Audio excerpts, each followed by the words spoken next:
வணக்கம். 2026 தமிழக சட்டமன்ற தேர்தல். இப்போதே யார் ஜெயிப்பார் என்று சொல்ல முடியுமா?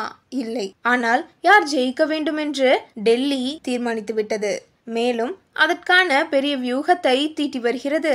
இந்த வியூகத்தின் மையத்தில் இருப்பவர்தான் நடிகர் விஜய். ஏன், எப்படி?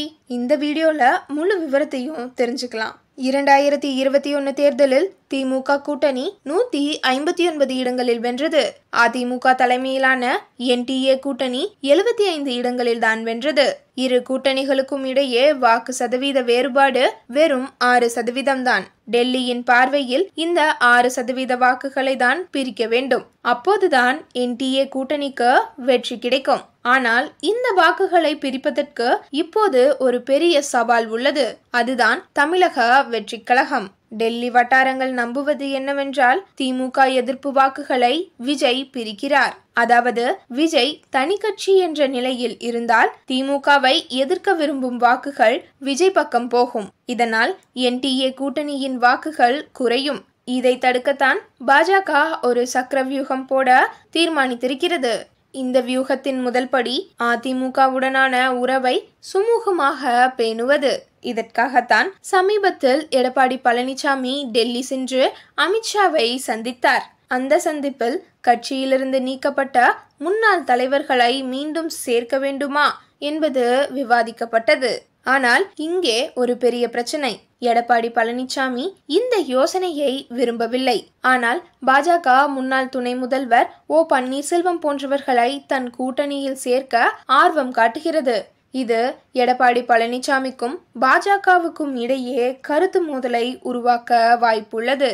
இரண்டாவது படி சிறிய கட்சிகளை கூட்டணியில் சேர்த்தல். இதில் முக்கியமாக டிடிவி தினகரன். இவர் தேவர் சமூகத்தில் செல்வாக்கு உள்ளவர். முதல்வர் வேட்பாளராக எடப்பாடியை ஏற்க மறுப்பதால் இவரை சேர்ப்பது ஒரு சவால். VK சசிகலா தேர்தலில் போட்டியிடாவிட்டாலும் NDA சார்பாக பிரச்சாரம் செய்யும் வாய்ப்பை பாஜக ஆராய்ந்து வருகிறது.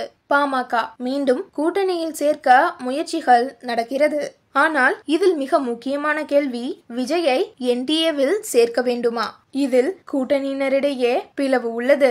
எடப்பாடி பழனிசாமி விஜயை சேர்க்க ஆர்வம் காட்டுகிறார். ஆனால் பாஜகவின் சில வியூக வல்லுநர்கள் கவலை தெரிவிக்கிறார்கள்.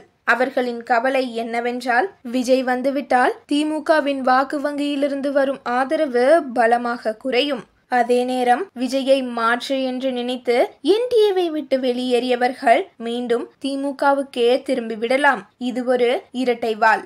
மொத்தத்தில் பாஜகவின் இலக்கு தெளிவாக உள்ளது. திமுக எதிர்ப்பு வாக்குகளை ஒன்று சேர்க்க வேண்டும், பிரிக்க கூடாது. அடுத்த மாதத்திலிருந்து NDA கூட்டு பிரச்சாரம் தொடங்கும் என்று தகவல்.